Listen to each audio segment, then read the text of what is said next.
Olá pessoal, tudo bem? Nessa aula a gente vai ver o tema de avaliação e controle. Vem comigo, bora, vamos estudar. Então vamos lá. O que é o controle, pessoal? Controle é um processo administrativo que busca garantir que os objetivos estão sendo alcançados. Então quando a gente está falando de controle, por que a gente controla alguma coisa, algum processo produtivo ou alguma atividade que a gente faz numa organização? Para a gente tentar aumentar nossas chances de atingir aqueles resultados que a gente está querendo atingir, né? Ou seja, é uma maneira que a gente tem de monitorar os efeitos das decisões e ações tomadas para comparar com o que a gente planejou e tentando ou corrigir o que deu errado ou reforçando o que deu certo. Então vamos imaginar que a gente tenha planejado fazer uma atividade ali, atingir um resultado X. A gente vai controlar, ou seja, medir, avaliar o que está acontecendo e se deu certo a gente padroniza, a gente reforça, ou seja, beleza, vamos fazer de novo assim. Se der errado, a gente vai corrigir o que deu errado. Então vamos dar uma olhada então no passo a passo que seria o processo do controle. Primeiro, pessoal, a gente vai estabelecer o padrão. O que é estabelecer o padrão? Vem para mim aqui. Estabelecer o padrão é a parte inicial de todo o processo de controle. Se eu te disser, por exemplo, que aquela empresa faturou 100 milhões de reais, isso foi bom ou ruim? Se eu só te der essa informação, você não tem como saber. Por quê? Porque se foi um botequim de esquina e ele faturou 100 milhões de reais, é um faturamento espetacular para um botequim de esquina. Se foi para a Petrobras, seria uma catástrofe. Ou seja, definir o padrão é definir o que você quer atingir. Qual é o objetivo que você está tentando atingir? Isso é definir o padrão. Então, o que vai ser considerado bom? Qual foi o resultado histórico? Aí, claro que você vai analisar 500 aspectos, mas basicamente, quando a gente fala de definir padrão, é definir aonde você quer atingir. Qual é o teu padrão de controle, tá? Então, se aquela empresa, por exemplo, quer atingir um faturamento anual de 200 milhões de reais, aí você tem um padrão para dizer, olha, se eu faturei 100, o meu faturamento foi ruim.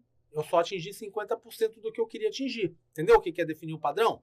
Ou seja, definir o padrão é definir o que é esperado, o que é o objetivo, o que é considerado adequado, bom, aceitável, qual é a meta que a gente quer atingir. Beleza? Então volta aqui. A gente define o padrão, estabelece o padrão. Isso muitas vezes vai ser trabalhado também no planejamento. A gente vai trazer para o processo de controle. E a gente vai para a etapa que muita gente considera como o centro ali, digamos assim, do que é o controle. Ou seja, monitorar o desempenho. Você vai medir o desempenho ali, vai analisar o que está acontecendo, vai analisar, digamos assim, as informações que você tem ali do resultado e por aí vai. Ou seja, monitoramento do desempenho daquela atividade, vai comparar o teu resultado com o padrão e, eventualmente, você vai corrigir o que deu errado ou padronizar o que deu certo. Ou seja, se você comparou, a minha meta era 100 e eu fiz 120 porque eu fiz ali um processo muito bem feito e tal, comparei, deu okzinho aqui, foi ótimo, eu vou padronizar. Se deu algum problema, eu vou corrigir o que deu errado, né? Não é muito complicado da gente entender essa situação, tá? Então vamos cair dentro de uma questão aqui para a gente ver como isso pode ser cobrado. Questão aqui, o monitoramento das atividades dos colaboradores e da organização, dos colaboradores da organização, com vistas ao atendimento das metas estabelecidas, corresponde à atividade típica da função de administração, denominada controle. Ou seja, a gente está falando de medir, de mensurar, de avaliar as atividades, a gente está falando de controle. Não é organização, não é direção, não é planejamento e também não é liderança que está aqui dentro da direção. Tá? Então, gabarito letra A, questão tranquila. Vamos para mais outra aqui. Uma das atividades próprias do administrador é a que diz respeito ao controle, no bojo da qual se insere. Então vamos lá, letra A é logo o nosso gabarito, medir e corrigir o desempenho de subordinados para assegurar que os objetivos e metas da organização sejam atingidos. E aí vai falar sobre os outros alternativos. Então vem para cá só fazer uma análise rápida aqui. Muitas vezes, quando a gente vai falar de controle, a gente tem que entender quais são os outros processos administrativos, que é o planejamento, a organização. Planejamento, como você já deve imaginar, é você definir quais são os objetivos e metas que você vai atingir, como você vai chegar lá. Depois você passa para a organização, que é você alocar recursos, definir quem vai fazer o quê, quem vai mandar em quem, como é que aquela organização vai estar distribuída, autoridade, hierarquia e por aí vai. A gente vai para processo de direção, que aí tem muita relação com a gestão de pessoas, né? De você liderar, motivar, se comunicar com as pessoas, coordenar o trabalho. E o processo de controle, que é o que a gente está falando nessa aula, que é medir, avaliar o desempenho para você assegurar que você vai atingir aquelas metas que você determinou ali no processo de planejamento. Beleza? São os 4 funções ou 4 processos administrativos quando a gente estuda administração. Então vamos lá. Letra A é o nosso gabarito, logo de cara. E aí vamos lá. Letra B. A gente está falando do planejamento, fixação de critérios de avaliação de desempenho, função dos resultados. Letra C, o denominado ajuste espontâneo, que corresponde a um alinhamento às ações e às circunstâncias ambientais. Isso aqui não tem nada a ver. Estabelecimento de metas de curto, médio e longo prazo. Também é planejamento. Apenas medidas de natureza estritamente financeira. Isso aqui não tem nada a ver também. Especial contenção de gasto e tal, também não tem nada a ver. Vamos lá. Vamos para a próxima questão aqui. O controle do tipo feedback baseia-se nas seguintes 4 etapas: estabelecimento de padrões de desempenho, mensuração do desempenho, comparação do desempenho com os padrões estabelecidos e elaboração da informação acerca dos desvios ou da distância entre o desempenho medido e os padrões estabelecidos. Pessoal, até aqui, vamos lá, o controle tipo feedback, né? O controle muitas vezes chama isso do tipo de controle que você faz essa retroação, que é o que a gente está falando aqui. Realmente ele tem 4 etapas. Você estabelece os padrões, beleza. Você mede o desempenho, show de bola. Você compara o desempenho com o padrão, até aqui tá show. Só que aqui não é isso. Ou seja, a última etapa, você pode fazer o quê? Medidas corretivas. Ou você corrige o que deu errado, ou você padroniza o que deu certo.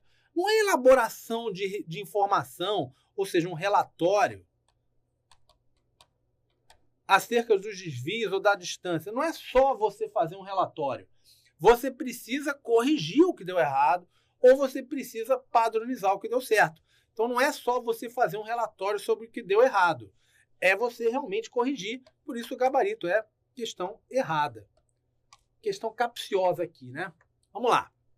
Vamos falar agora de um tema que também é bastante cobrado, que é o momento do controle, é o tempo. Muita gente fala o controle, o tipo de controle de acordo com a situação temporal, né? Ou seja, basicamente quando que a gente faz o controle. E aqui não é difícil de você pegar. É o controle que é feito antes da atividade, que a gente chama ele de ex ante, ou preventivo, ou ainda tem gente que chama ele de prévio.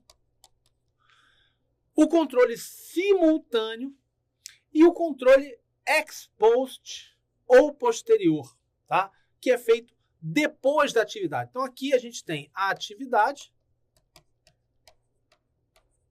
acontecendo e você tem o controle que é feito antes dela acontecer e o controle depois dela ter acontecido, tá? Então vamos ver aqui como isso costuma ser cobrado e quais são o que você precisa levar para a tua prova. Vamos lá. Controle preventivo ou prévio ou ex ante, que é um termo que as bancas às vezes usam para quebrar a perna do concurseiro. O cara olha ali, ex ante, que diabo é isso? Então vamos lá, ex post aqui, posterior. É aquele controle que você faz antes da atividade. Então vem para mim aqui. Imagina que você vai fazer uma viagem, tá? Você mora, por exemplo, em Salvador e você vai querer ir passar umas férias na casa do seu tio em Fortaleza, tá? Você vai ali, vai pegar o teu carro, você fala, pô, deixa eu dar uma olhada no meu carro antes de fazer a viagem, né? Se é uma pessoa prevenida, faz isso. Você pega o carro, aí você leva no mecânico, vê se o óleo tá ali, tá legal, dá uma olhada no radiador, vai ver ali se o freio tá em condição, você dá aquela revisada básica antes de fazer a viagem, para você não ficar com o carro quebrado no meio da estrada, né? Esse é um controle prévio. Ou seja, você está fazendo uma análise ali do teu carro antes de fazer a atividade. Tá? Na organização também funciona assim. Existem controles que são efetuados antes de você fazer a atividade. Tá? Então, quando a gente fala de controle prévio, lembra sempre disso. É um controle que você faz antes de você começar a atividade. Então, vem para cá. É um controle naturalmente onde você tenta antecipar os problemas que você pode ter, né? Isso aí. Então, ele é proativo, por quê? Porque você não está esperando o problema estourar para resolver. Você vai tentar fazer com que o problema não estoure, né? Ou seja, quando a gente fala de proatividade, é a pessoa que não é reativa, né? Ele não espera o problema acontecer para tomar uma atitude. E vai focar os insumos, ou seja, o que quando está falando de insumos são aqueles materiais, pessoas ou diga assim, informações que a gente usa para fazer a nossa atividade, né? Alguns exemplos de controle preventivo dentro de uma organização. Por exemplo, processo de recrutamento e seleção. Na hora que você está recrutando aquelas pessoas, você não deixa de estar fazendo um controle preventivo. Você só vai contratar pessoas que tenham aquele perfil que você precisa. Você vai, olha, eu preciso de pessoas que sejam assim, assim, assado. Ou seja, eu não vou esperar contratar qualquer um e aí depois eu vejo o que eu faço com o cara lá dentro. Eu vou tentar, antes de contratar o cara, eu já vou selecionar aqueles que eu preciso, do jeito que eu preciso, tá? Programa de manutenção preventiva em máquinas, inspeção de matéria-prima, ou seja, tudo isso aqui eu estou fazendo antes da atividade, concorda? Então, beleza, controle preventivo. Agora, a gente também faz o controle durante a atividade, tá? A atividade está acontecendo e você está analisando ali, está medindo o comportamento, está medindo o desempenho, para você eventualmente atuar, diga assim, aparecer algum problema, você vai ali e resolve. Então, ele já é reativo. Ao contrário do preventivo, que você tenta antecipar o problema, no simultâneo não. Apareceu o problema, você vai ali e tenta resolver. E o foco é, obviamente, nos processos de trabalho, tá?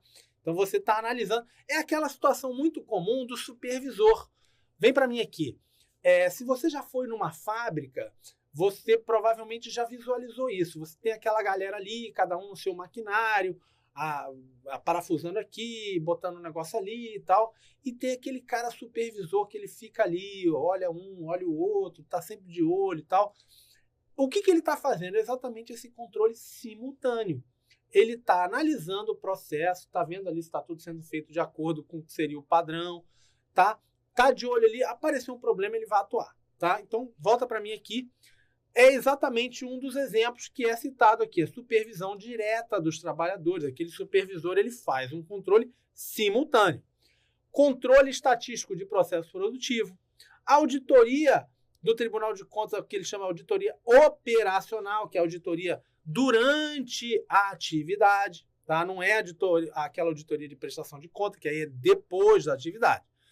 E, por fim, a gente tem o controle posterior ou ex post, que é você analisar ali a atividade depois que ela acabou, porque ela foi feita. Então, naturalmente, o foco é no resultado da atividade. Você vai ver se ela atingiu o objetivo que ela tinha, se ela gastou o que ela imaginava que iria gastar, se os recursos foram executados ali de acordo com o planejamento, de acordo com a lei. Você vai fazer uma análise dos resultados da ação, tá? Então, exemplos. Inspeção da qualidade do bem que foi produzido, avaliação de desempenho do trabalhador, análise de prestação de contas pelo Tribunal de Contas. Então, o Tribunal de Contas vai analisar as contas, o cara já gastou aquele dinheiro. Ele já fez aquela despesa, ele já pagou o fornecedor. E aí o Tribunal de Contas vai analisar ali se foi tudo feito de acordo com o que estava previsto na LOA, se estava tudo de acordo com a lei, se a licitação foi feita de acordo com o que é necessário, por aí vai, tá? Então, controle prévio, preventivo, simultâneo e posterior. Vamos que vamos. A avaliação de resultados de natureza ex ante visa aferir a efetividade do programa ou projeto avaliado. Pessoal, a avaliação de resultado, ela ocorre quando? Ela não é ex ante, ela é ex post. Ops, espera aí. Ex post. Ela é posterior. Quando a gente está falando de resultado, a gente está falando de algo que já aconteceu, né? Qual foi o resultado daquela situação? Ou seja, coisa já aconteceu, né? Então não é ex ante, não é anterior, é ex post. E não necessariamente vai analisar só a efetividade, né? Vai analisar, quando a gente fala de avaliação de resultados, a gente pode, daqui a pouco a gente vai ver isso, eficácia, efetividade, eficiência, analisar diversas dimensões e não só a efetividade. E quando a gente faz uma análise ex ante, muitas vezes a gente vai analisar a viabilidade daquela situação e não a efetividade. Então vamos lá, gabarito, questão errada. Vamos outra aqui. Controle é a geração e o uso de informações relativas a atividades organizacionais. Existem diversos tipos de controle, classificados por sincronismo temporal. Você vê que a banca já bota aqui para quebrar a tua perna, né? Em vez de falar em relação ao tempo, aí bota sincronismo temporal. Cada tipo de controle apresenta funções e características únicas. Assinale a opção que apresenta o conjunto de características ligadas ao controle do tipo simultâneo. Aqui ele já disse o que ele quer, né? Vamos lá. Letra A. Corrige os problemas depois que ocorre. Aí a gente já tá errado. Vamos lá. E também não tem foco no resultado. O foco no resultado aqui seria o posterior, né? Vamos lá. Letra B de bola. Corrige o problema à medida que ocorre e tem foco nos processos. Agora sim, é esse o nosso gabarito. Gabarito letra B de bola. Letra C. À medida que ocorre, beleza.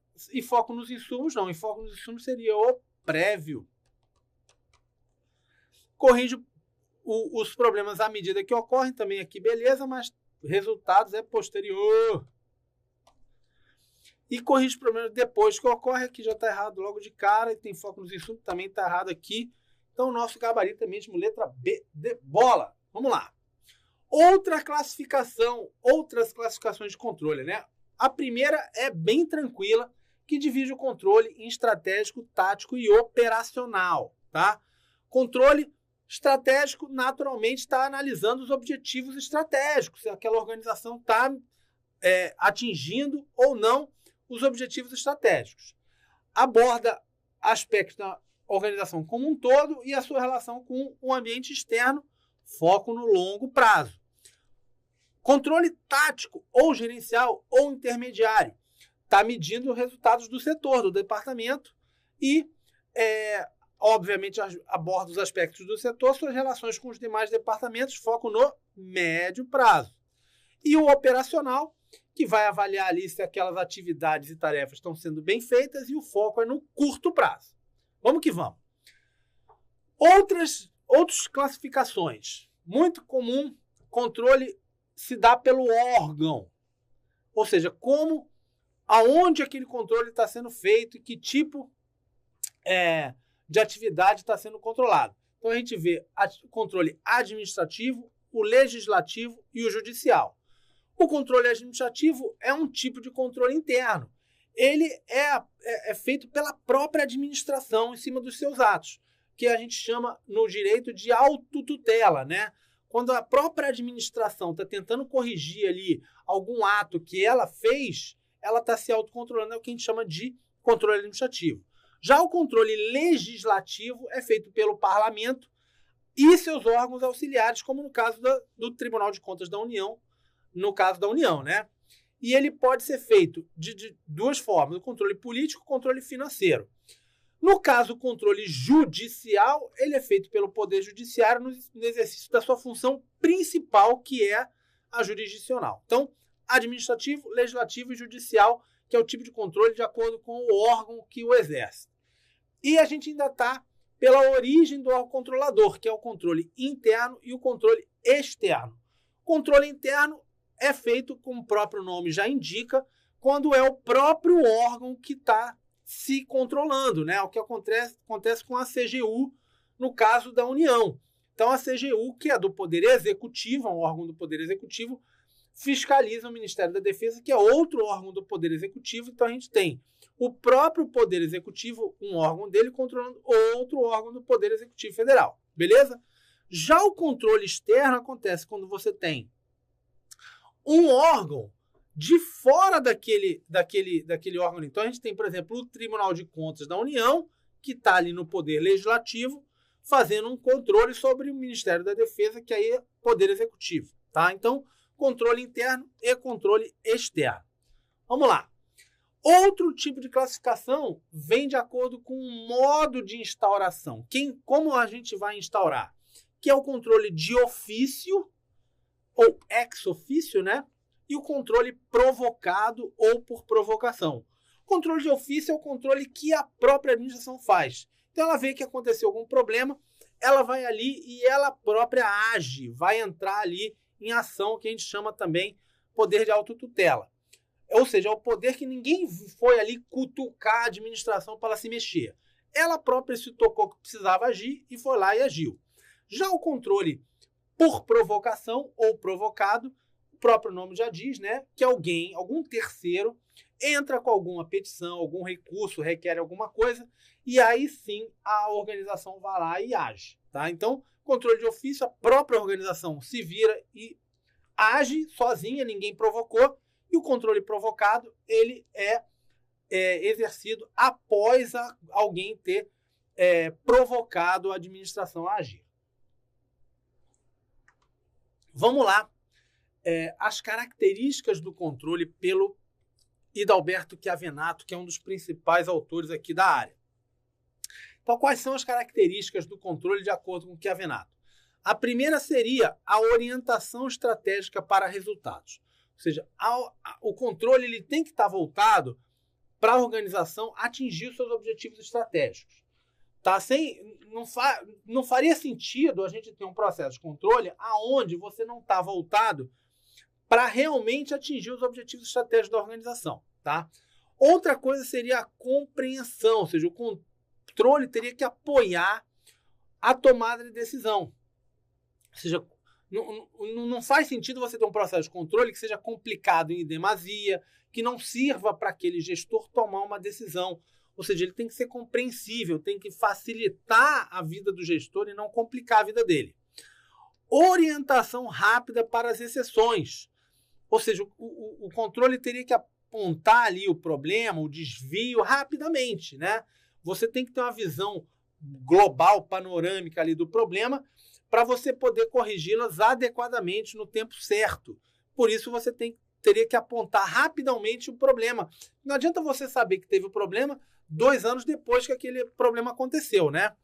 Flexibilidade, ou seja, o controle devia proporcionar um julgamento individual que possa ser modificado para adaptar às novas circunstâncias. Ou seja, a tua realidade mudou, você tem flexibilidade de alterar o processo de controle, né? Autocontrole. Controle deveria proporcionar confiabilidade, boa comunicação e participação entre as pessoas envolvidas. Natureza positiva. Essa ideia de você evitar um controle muito focado em punição, em penalidade. Aliás, vira para mim aqui que isso é bom a gente explicar.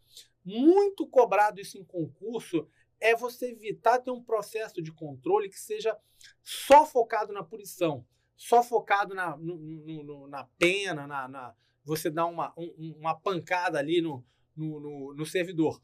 Porque qual é o pensamento? O controle tem que vir para melhorar o desempenho, para fazer com que aquela organização atinja seus objetivos estratégicos. Se o corpo que trabalha ali seja numa empresa privada, ou seja no setor público, tiver ali uma visão de que aquele processo de controle ele só serve para punir o empregado, que ele só serve para demitir, para mandar alguém embora, as pessoas vão ter naturalmente vão ter uma atitude de tentar se defender do processo de controle. Então, o objetivo deve ser sempre o de aprender, o de melhorar, o de não repetir o erro, e não só o de penalizar. Por isso que ele fala aqui de natureza positiva, que ele seja visto como algo que vem para ajudar a melhorar o trabalho e não para penalizar o trabalhador. Então, volta aqui.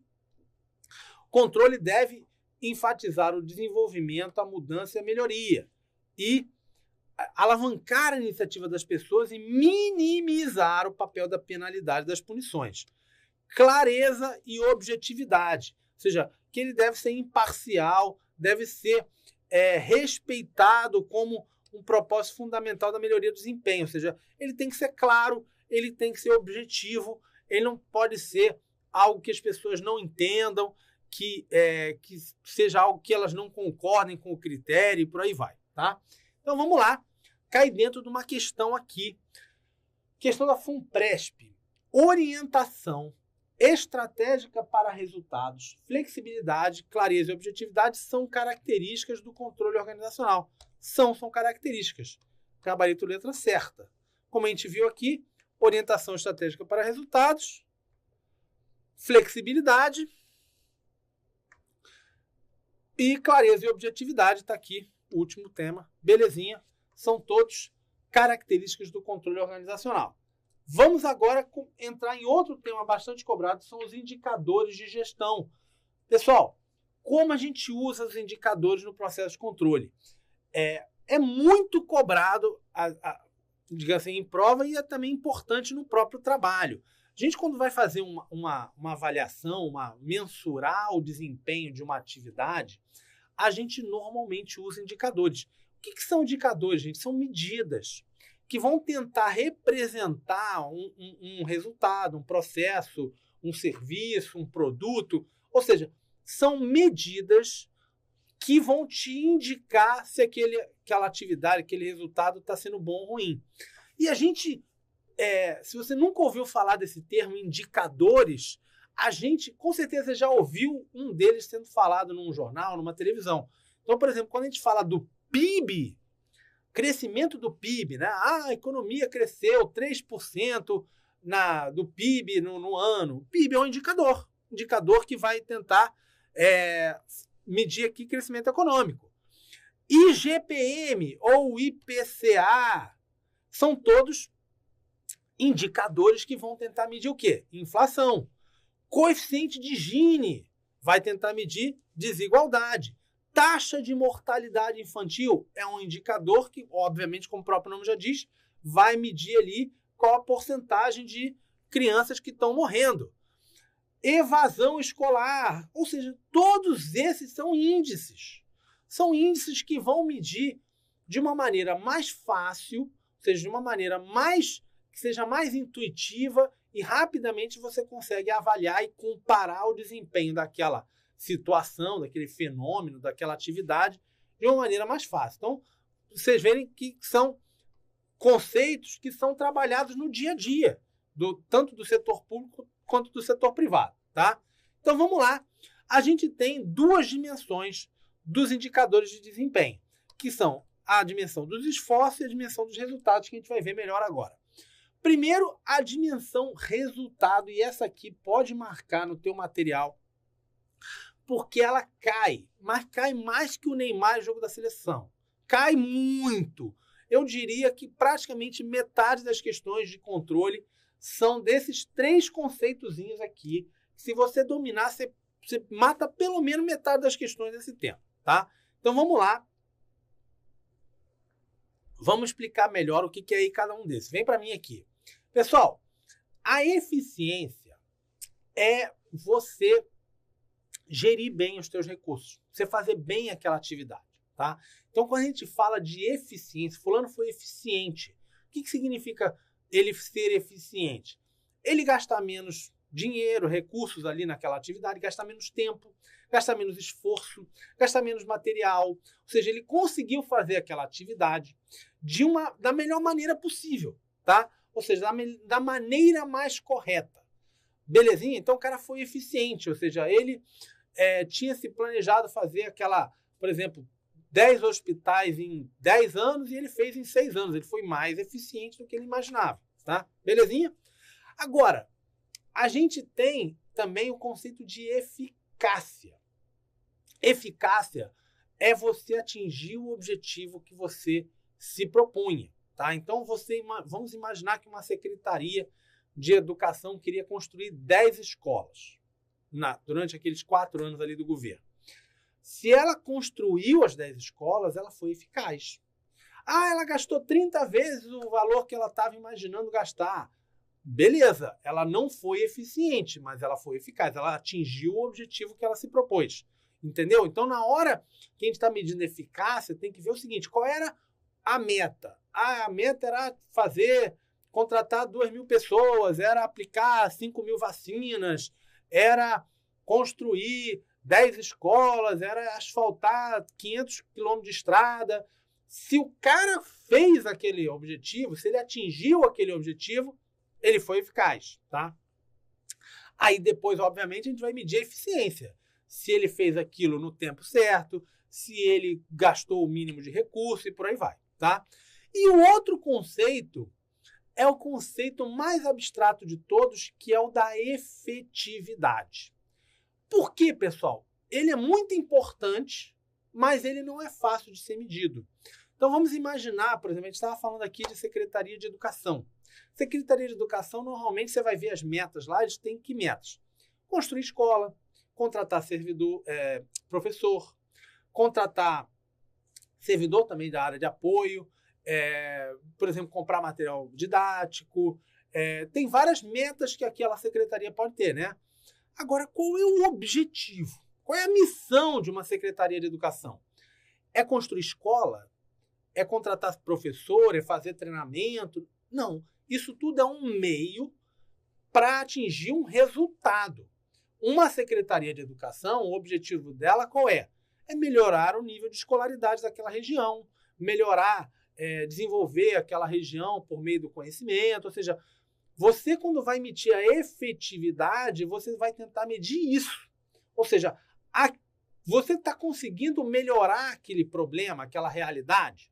Ou seja, não adianta você ver só, construí tantas escolas, contratei tantos professores, apliquei 50 vacinas, ou seja, você melhorou aquela realidade que você estava querendo melhorar?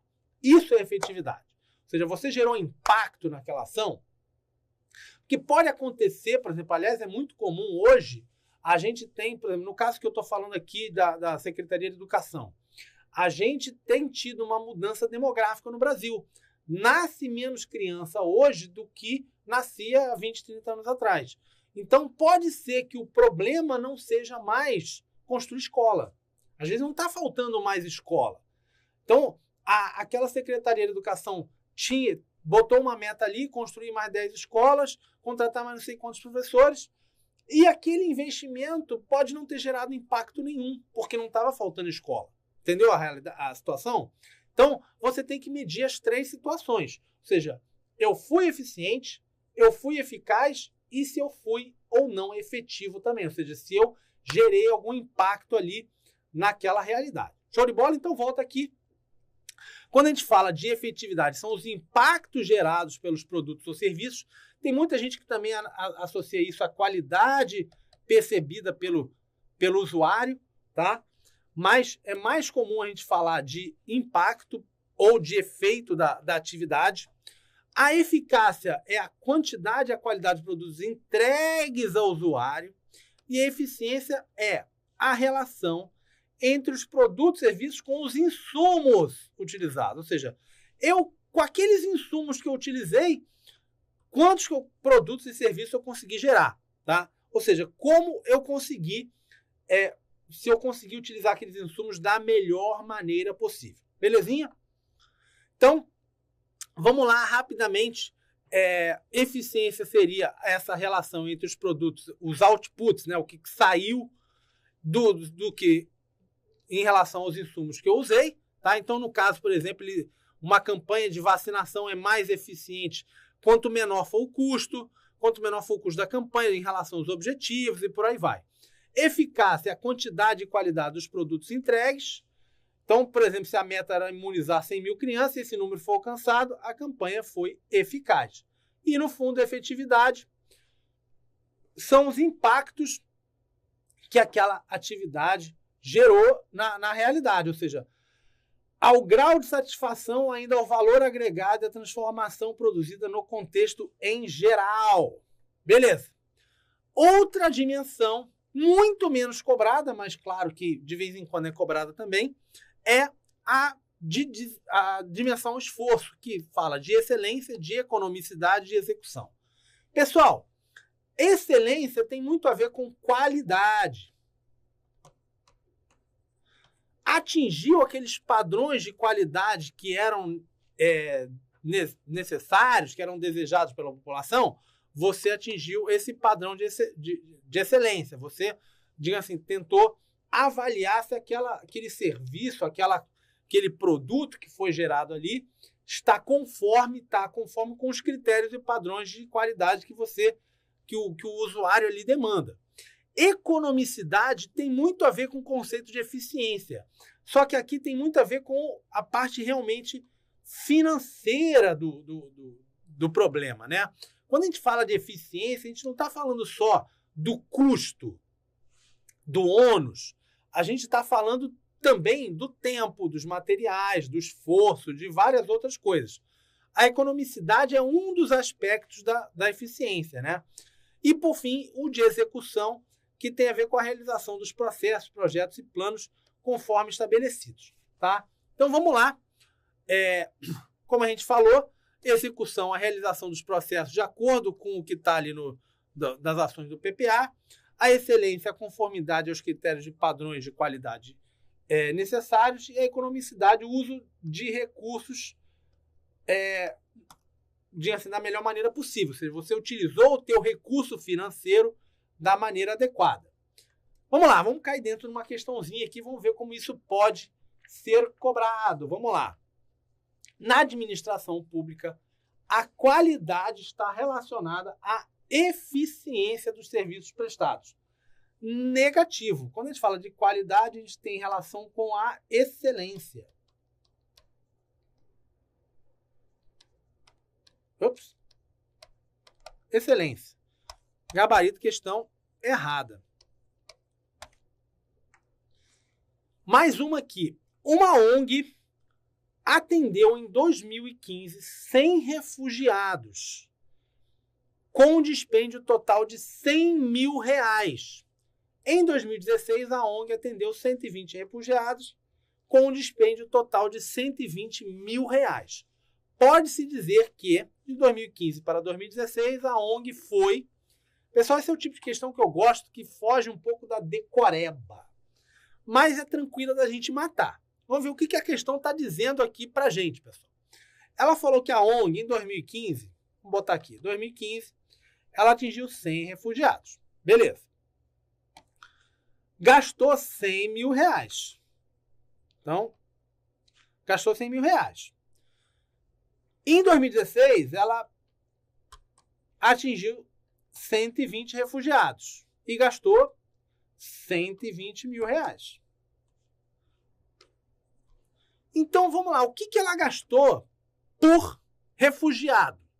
Ela gastou R$1.000 por refugiado, né?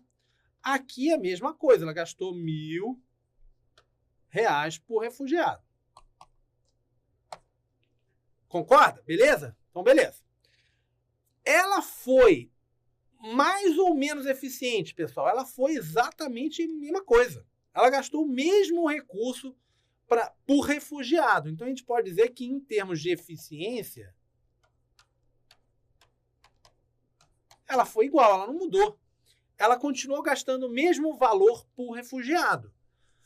Agora, ela foi mais eficaz, né? Ou seja, ela atendeu mais gente em 2016. Então, ela foi mais eficaz. É isso que trata a questão. Então, vamos lá. Ela foi menos eficiente? Não, ela foi igualmente eficiente. Também não foi mais eficiente.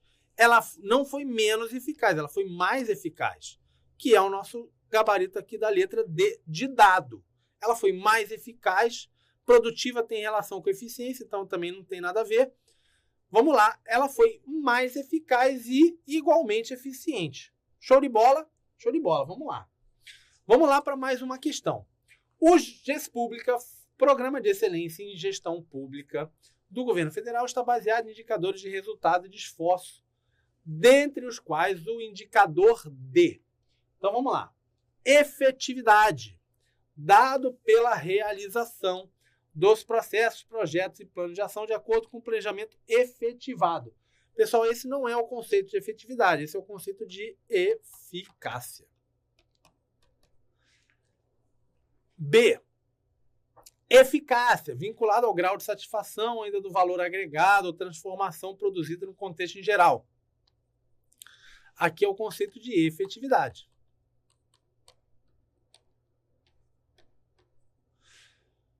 Letra C.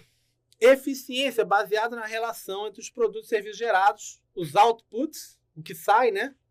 Com os insumos utilizados. Aqui tá certinha. Letra C. Efetividade, amparada na relação entre o que foi entregue e o que foi consumido de recursos. Pessoal, efetividade não é isso. Isso aqui é eficiência também. Eficiência.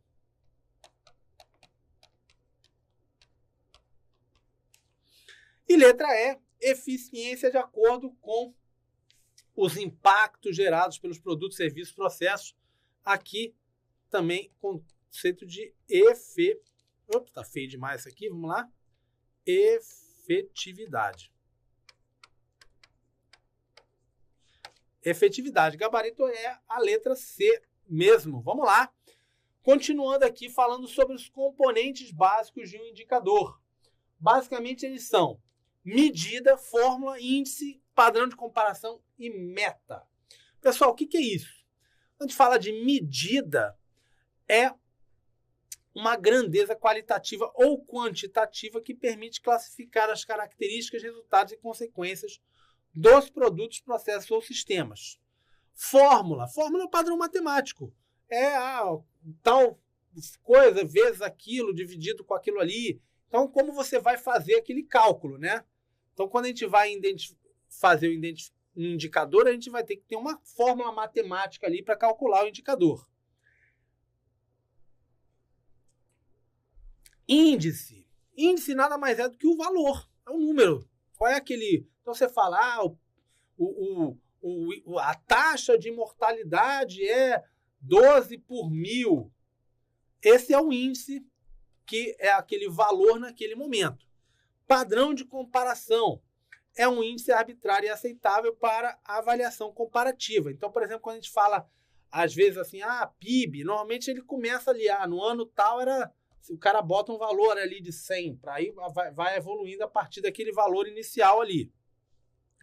E a meta, que é o índice que você quer atingir, né? O índice número orientado por um indicador em relação a um padrão de comparação a ser alcançado durante certo período.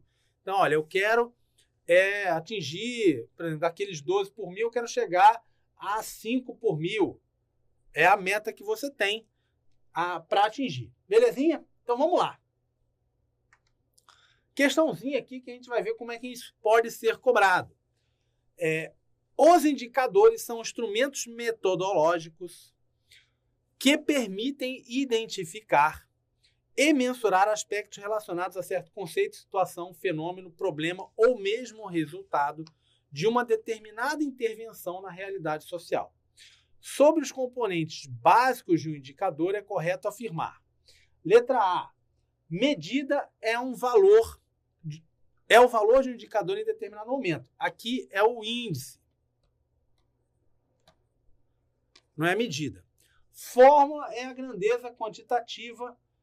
Aqui não é fórmula, é a medida. Índice é o padrão matemático que expressa a fórmula de realização do cálculo. Aqui também não é índice, é a fórmula. Padrão de comparação é o padrão matemático. A mesma coisa aqui também não é padrão de comparação, é a fórmula. E, por fim, letra E só pode ser o nosso gabarito. Meta é um número orientado por um indicador em relação ao padrão de comparação a ser alcançado. Está aqui, gabarito letra E. Vamos falar sobre as variáveis dos indicadores. De acordo com o TCU, os indicadores eles podem ser compostos de acordo com as seguintes variáveis. Primeira seria custo, ou seja, quanto é que custa aquela ação, né? Custo unitário, custo global e por aí vai. O tempo está dentro do prazo, cada tarefa ali está sendo executada de acordo com tal tempo, está atrasado e por aí vai.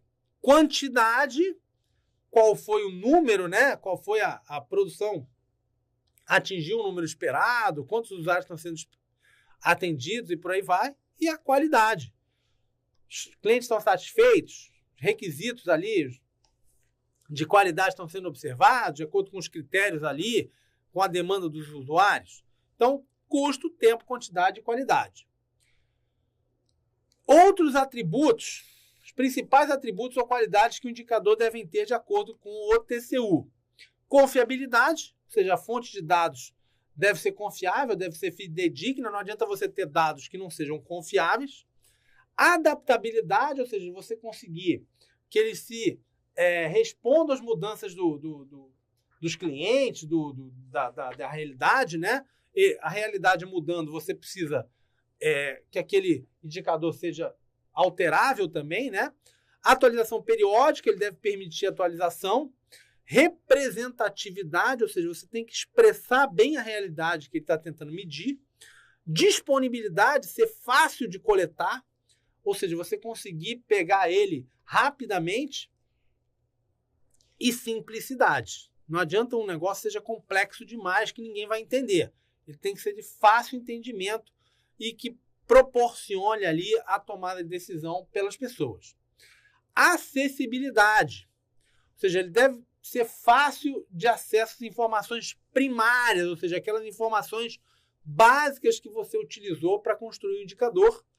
Ele deve ser barato de você pegar, né? O controle, se o controle é caro demais, muitas vezes não faz sentido você controlar, tem que ser economicamente viável, você não pode gastar dinheiro demais ou tempo demais para construir aquele indicador. Ele precisa ter estabilidade, ou seja, você ter estabilidade de acordo com um determinado período para você construir uma série histórica. Rastreabilidade, você conseguir identificar a origem primária dos dados ali, como você pegou, como você faz a manutenção deles. E a praticidade, ou seja, tem que funcionar na prática, permitir a tomada de decisões. Já aqui a gente está falando da qualidade dos indicadores de acordo com o Ministério do Planejamento, que agora virou o Ministério da Economia, né? Então vamos lá. Mas, de qualquer maneira, o que o Ministério do Planejamento, naquele guia lá de orientações básicas dos indicadores, ele falou de várias propriedades dos indicadores. E ele classifica em essenciais e complementares. As essenciais são aquelas que todos devem ter, tá? Que são, basicamente, utilidade, ou seja, ele tem que ser útil, né? O próprio nome já diz, tem que ajudar aquelas pessoas a tomar decisão, seja no nível operacional, tático ou no estratégico. Ele tem que ter validade, ou seja, tem que representar na melhor maneira possível aquilo que a gente está tentando medir, né? Ou seja, tem que se aproximar ao máximo da realidade que ele está tentando avaliar. Ele tem que ser confiável, tem que ter confiabilidade, você utilizar dados e fontes confiáveis, disponibilidade, ele tem que ser de fácil obtenção. E quais seriam as complementares? A simplicidade, tem que ser de fácil obtenção, construção, manutenção e entendimento. Clareza, o próprio nome já autoexplicativo. Sensibilidade, ou seja, de que ele reflita tempestivamente, no tempo certo, as mudanças que estão ocorrendo.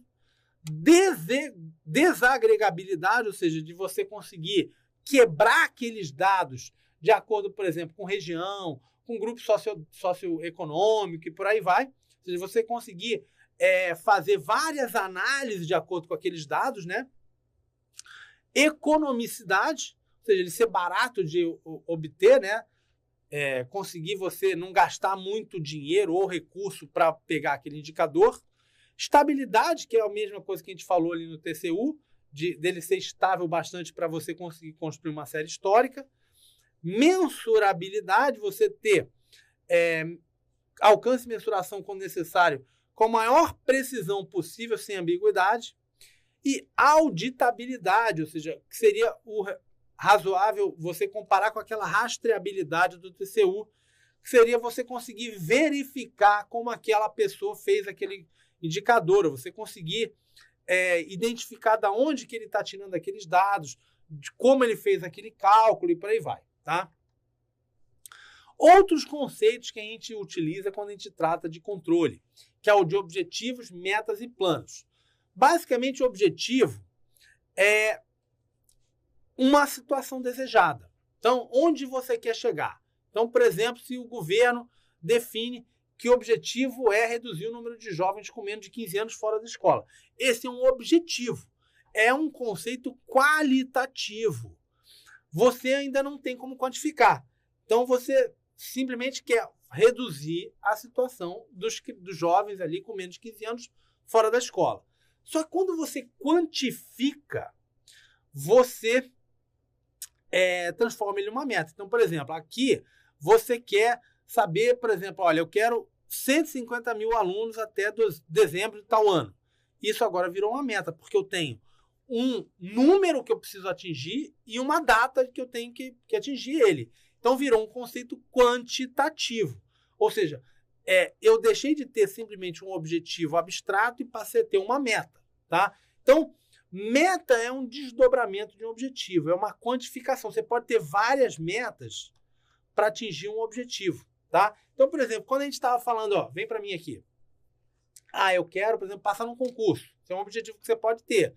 Só que você pode ter várias metas até chegar lá. Então, por exemplo, olha, a minha primeira meta eu quero pelo menos em 1 ano ou 6 meses, eu quero começar a ser aprovado. Eu quero antes, quero depois entrar dentro das vagas. Eu quero ser nomeado. Ou seja, tem várias metas até você estar trabalhando no setor público, entendeu?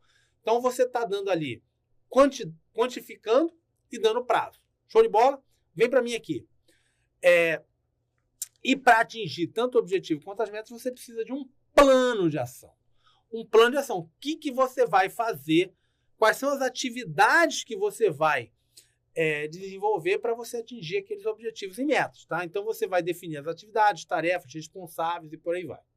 Isso seria um plano de ação para atingir os objetivos e metas que você se propôs.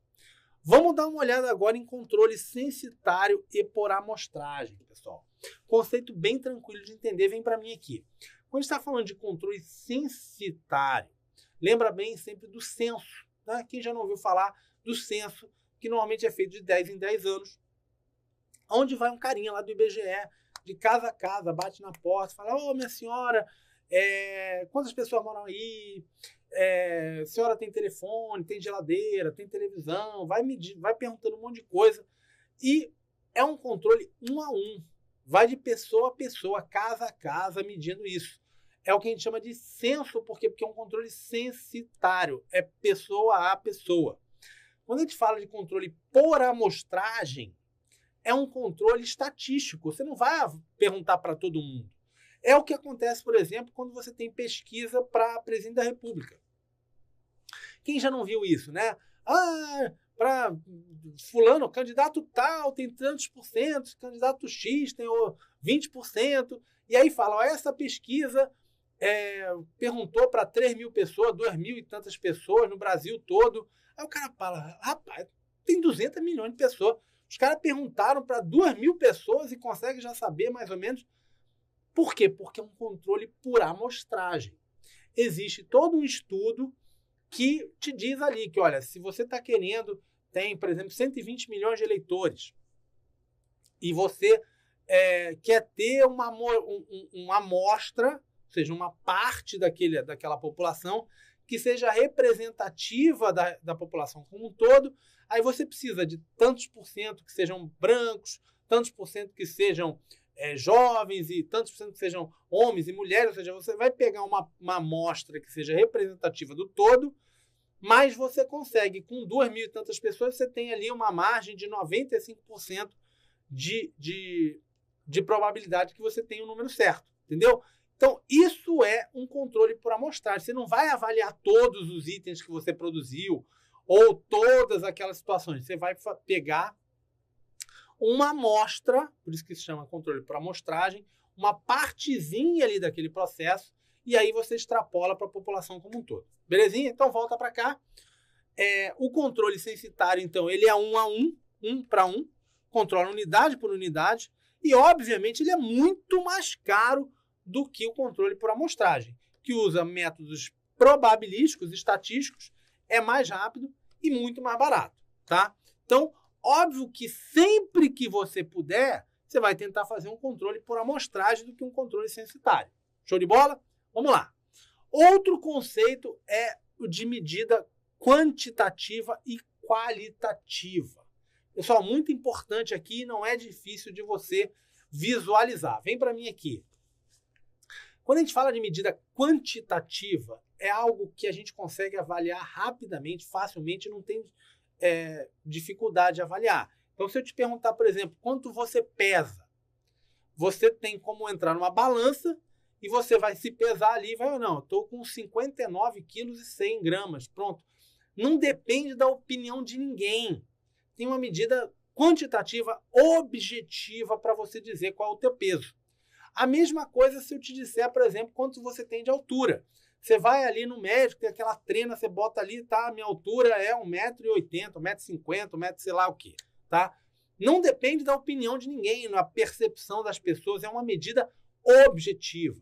Então, existem diversas formas de você fazer e diversas dimensões, né, que a gente consegue avaliar objetivamente, tá? Agora, existem certas situações onde a gente não consegue avaliar objetivamente ou quantitativamente. Então, se eu te perguntar, por exemplo, você é simpático? Obviamente, você talvez se ache simpático, todo mundo se acha simpático, mas isso não tem uma forma de você fazer uma avaliação quantitativa da sua simpatia, ou da sua comunicabilidade, ou do seu equilíbrio emocional. Existem diversos aspectos, por exemplo, do comportamento humano, que não são medidos facilmente de forma objetiva ou quantitativa. Você vai depender da percepção das outras pessoas. Então, assim, fulano é um bom professor, vai depender da opinião dos alunos dele. Não tem solução. Fulano tem equilíbrio emocional. A gente mede como? Através da percepção das pessoas que estão ali junto daquela pessoa. Cicrano é uma pessoa agradável, a mesma coisa. Então, fulano sabe lidar bem com dificuldades. É uma medida qualitativa, uma medida que depende da percepção das pessoas em relação àquela situação, tá? Então, sempre que você tiver uma situação aonde você vai precisar medir a percepção dos outros, é uma medida qualitativa, tá? Não é uma medida quantitativa. Medida quantitativa é aquela que você tem uma maneira objetiva de avaliar, tá? Medida qualitativa é o que a gente chama de medida subjetiva, tá? Então, quando o cara vai fazer, por exemplo, num concurso público, ele vai fazer aquele psicotécnico, é uma medida o quê? Subjetiva, depende da percepção de alguém. Show de bola? Então, volta para mim aqui. O que você precisa levar para a tua prova, pessoal? Primeiro isso, aonde o quantitativo tem relação com a objetivo, né? E aqui com a subjetividade. E a segunda coisa é o seguinte, a avaliação, o ideal é você usar os dois. Ou seja, tanto você usar medidas quantitativas quanto medidas qualitativas, tá? Porque muitas vezes uma complementa a outra, né? Uma complementa a outra, tá? Então sempre leva isso para a tua prova. O ideal é você equilibrar, usar tanto método quantitativo quanto método qualitativo. Belezinha? Então vamos que vamos. Questãozinha aqui de prova. A avaliação de políticas e programas sociais preocupa-se com modelos alternativos que superem o uso de enfoques puramente quantitativos, baseados na mensuração de objetivos previamente definidos. Essa avaliação não considera a complexidade da questão social. Tá certa? É um pouco meio confusa a frase, mas tá certa. Ou seja, o que ele está querendo dizer aqui? Que você precisa ter quantitativo e qualitativo. Você precisa medir a parte quantitativa? Sim. Ou seja, superem o uso significa utilizar não só ele, utilizar ele também, mas utilizar os elementos qualitativos da avaliação, tá? Vamos lá. Questão certa. É isso aí, pessoal. Vem para mim aqui. Espero que você tenha curtido essa aula. Até a próxima. Um grande abraço. Valeu!